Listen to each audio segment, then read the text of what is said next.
Hidup dengan sedikit keinginan bukan berarti kita nggak punya impian. Hidup dengan kesederhanaan bukan berarti kita menderita. Hidup dengan melakukan banyak hal sendirian bukan berarti kita nggak punya teman. Tapi hidup dengan bergantung kepada banyak hal yang membuktikan bahwa kita nggak punya apa-apa.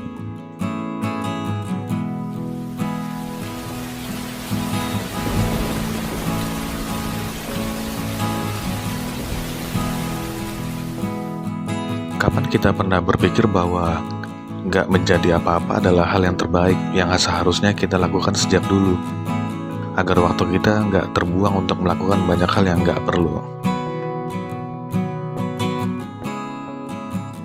Prinsip hidup setiap orang memang memiliki keunikannya masing-masing. Kita nggak bisa menyatakan bahwa si A memiliki prinsip yang paling benar, dan si B memiliki prinsip yang paling buruk. Dan kita pun boleh menyatakan bahwa prinsip kita adalah sesuatu yang baik. Biasanya prinsip didasari atas pengalamannya masing-masing, entah itu pengalaman baik ataupun pengalaman buruk yang pernah terjadi di masa lalu. Misalnya, jika keluarga kita pernah menjadi korban ketidakadilan hukum, bisa jadi prinsip mengenai keadilan menjadi pedoman berpikir kita. Bahkan bisa jadi kita menerapkannya untuk segala aspek kehidupan. Hal itu disebabkan oleh latar belakang pengalaman kita mengenai ketidakadilan.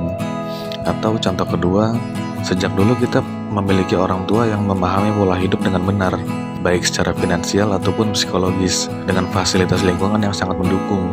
Bisa jadi, prinsip yang kita pegang akan lebih dominan ke arah pola hidup yang baik. Dari dua hal tersebut, kita bisa simpulkan bahwa faktor pengalaman sangat mempengaruhi atas prinsip yang kita pegang. Berada di lingkungan di mana prinsip kita dikendalikan oleh prinsip kolot memang menyebalkan.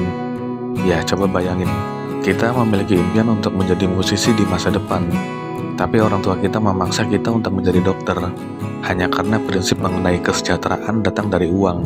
Kita harus jadi kaya untuk mensejahterakan diri.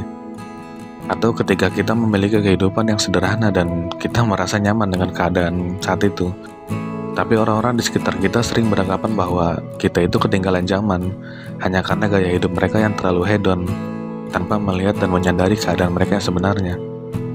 Atau ketika kita merasa bahwa apa yang selama ini kita lakukan untuk mencapai tujuan hidup, kita bisa mengatasinya sendiri selagi kita mampu, tapi orang-orang terdekat kita menilai bahwa kita itu angkuh karena nggak mau menerima bantuan. Itu semua terjadi karena perbedaan prinsip, tapi hal yang harus kita pahami adalah nggak perlu merasa kesal dan kecewa berlebihan, karena mereka pun belum tentu salah. Mereka hanya memegang prinsip yang nggak sama dengan kita, itu aja. Kita pun pasti pernah berpikir tentang impian orang lain yang kita anggap konyol. Bisa jadi itu adalah sebuah visi yang bagus, ya siapa yang tahu. Yang jelas kita adalah peran utama dalam dunia kita sendiri. Begitupun dengan orang lain, dia berhak menjadikan dirinya sebagai peran utama bagi kehidupannya. Sesekali kita memang harus membiarkan orang lain mencampuri urusan kita, anggap aja sebagai pembanding untuk menjadi tolak ukur dari prinsip kita dengan prinsip orang lain.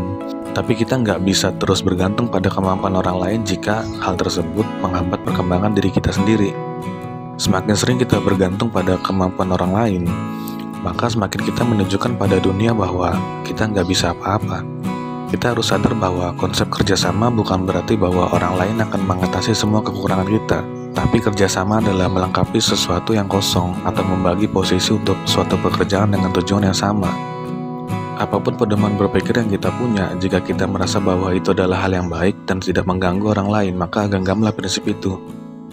Meskipun kamu dianggap aneh, biarkan orang lain mengkritik, tapi jangan biarkan mereka mengusik.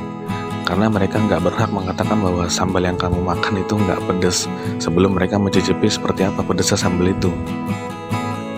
Seperti yang dikatakan oleh Ralph Waldo Emerson, jalan manapun yang kita putuskan akan selalu ada orang yang mengatakan bahwa kita salah. Kesulitan-kesulitan akan muncul dan berusaha menggoda kita untuk mempercayainya bahwa para pengkritik itu benar.